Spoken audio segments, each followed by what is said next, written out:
ինչքան եք պատրաստում, քանի օր, քանի ժամ նստել եւ այլն։ Նախ շնորհակալ եմ, որ արձագանքել եք մեր խնդրին եւ ինչպես միշտ լուսաբանում եք այս մեծ հուսող հարցերը։ Այս պայդրությամբ նախատեսել ենք իրականացնել 1 շաբաթ շարունակ ժամը 11-ից մինչև ժամը 8-ը։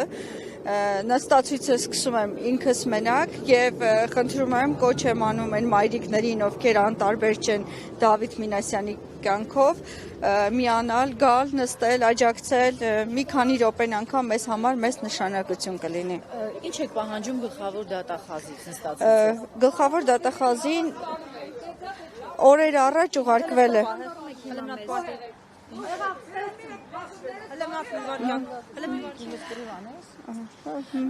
Գլխավոր դատախազից ինչ եք պահանջում։ Գլխավոր դատախազից պահանջում ենք անաչառ քննություն, թույլ տալ Դավիթի բուժումը անցկացվի տանը եւ իր ընտանիքի հոգատարության ներքո, եւ այս պայդրությամբ շատ քրիտիկական է նաեւ Դավիթի իրավիճակը, թույլ տալ ստանալ լիարժեք բուժում եւ փոխվի այն մեղադրանքները, որոնք ներկայացվել են։ Մենք գիտենք, որ Դավիթը մեղավոր չի եւ այս պայդրությամբ փորձում ենք մոբիլիզացիա անել եւ ներգրավել շատ մարդկանց այս հացի շուրջ ուշադրություն գրավելու համար։ Տեղեկություն կա, որ Դավիթին ուզում են տեղափոխել քրեակատարողական հիմնարկ նորից ի վիճակի, որովհետև բժշկական հետազոտություններով գանգուղեղային վնասված եւ ուղեղի ցնցում էր մոտը տիկնապահի հարվածից հետո։ Շատ վատ է իրականում Դավիթի իրավիճակը, այնպես չի, որ ինքը մանկողնուց վեր կացավ կկարողանա տեղափոխել քրեական կատարողական հիմնարկ,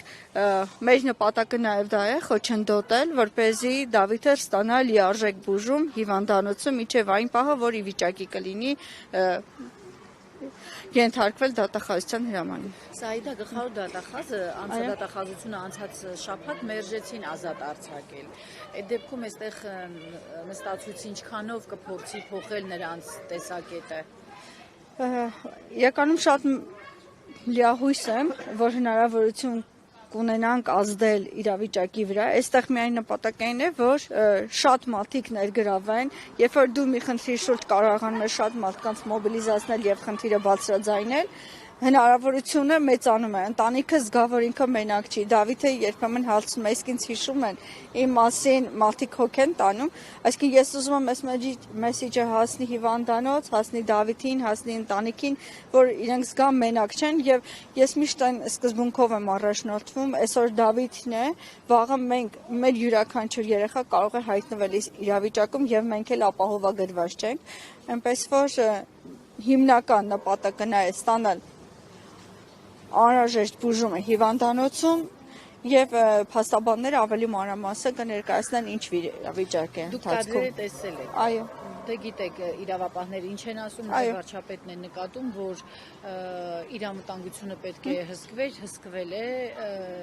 եւ այդ տղայի վրա բեջ կախած չէր, որ հասկանային, որ 18 տարեկան է, խնդիրներ ունի եւ այլն։ Նույն ձև կպատասխանեմ իրենց ոստիկանության կամ քաղաքացիական հագուստով ոստիկանի վրա կախված չէր բեջ, որ մենք իմանայինք, որ ինքը ոստիկան է եւ մոտ չգնայինք Փաշինյանին։ Հետո այնտեղ այնպիսի վիճակը, որ եկեղեցիում չեմ կարծում լինի ինչ-որ մեկը, որ պատրաստ էր ինչ-որ վնաս հասցնել Փաշինյանին, ավելի շատ մենք կմտածենք այնտեղ գտնվող մարդկանց մասին, քան իր առողջության մասին։ Երեխաների մասին ով հոգ պիտի տանի, Սաիդա։ Կներեք 1902 հարցին կարող եք պատասխանել։ Երեխաների մասին այս ընթացքում կարող եք Կամ ձեր գործերից կտրվում եք ցուրտ է։ Հա, շատ ցուրտ է, բայց ես ինձ ամեն վարքյան պատկերացնում եմ Դավիթի մայրիկի տեղում 4 բալիկներին իհարկե մեծ միքը 3-ին մակապարտեզ, արդեն շփոթվում եմ, 3-ին դպրոց, 1-ին մակապարտեզ եւ տատիկները հոգ կտանեն հորաքույրը, ինչպես որ միշտ աջակցում են ինձ, իհարկե շատ դժվար է, բայց այլ տարբերակ այս պահին չեմ տեսնում, որպես մայր իմ աջակցությունն եմ հայտնում Դավիթի մայրիկի։ Ինչու մնալու եք այս։ Այո։ Սայդա ջան, ուզում եմ անդրադառնանք այս պահին Դավիթի վիճակին, եւ ինչ գիտեք այս պահին։ Գիտեմ, որ վիճակը էլի շատ վատ է, իհարկե ձեռքերի կապտուկները եւ այլն դրանք անցել են, բայց այն, որ ինքը իրեն լավ չի զգում, այդ սալջալ թե ուղեղի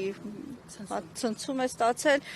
դա արդեն մեծ խնդիր է եւ երկարատև բուժման արդյունքում կկարողանանք արդյունք տեսնել։ այնպես որ Դավիթը այս պահին միանշանակ պետք է մնա դա հիվանդանոցում։ Որտեղ եք նստելու Սաիդա։ Այստեղ են թույլ տալու նստել, հուսով եմ, թույլ կտան եւ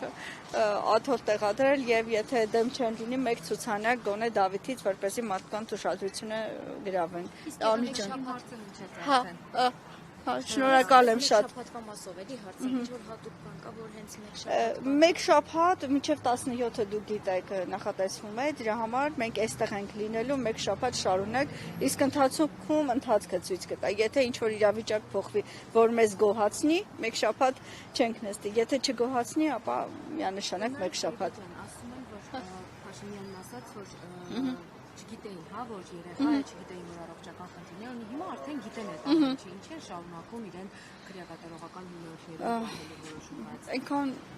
բաց հարց եք տալիս։ Այդ հարցին երևի անգամ իրենք չեն կարող պատասխանել։ Ուղղակի, եթե ինքը այդպիսի հավատացյալ մարդ է, հավատում է Աստծուն եւ եկել էր աղոթելու սիրտը բանալու Աստծո առջև, այս պարագայում ես կոչ եմ անում իր գթությանը, եթե ինքը այդքան աստվածավախ է, ավելի մեղ վարվեն Դավիթի հետ եւ թույլ տան գոնե տանը իրականացնեն բուժումը եւ հոգ տանի մայրիկի իր մասին։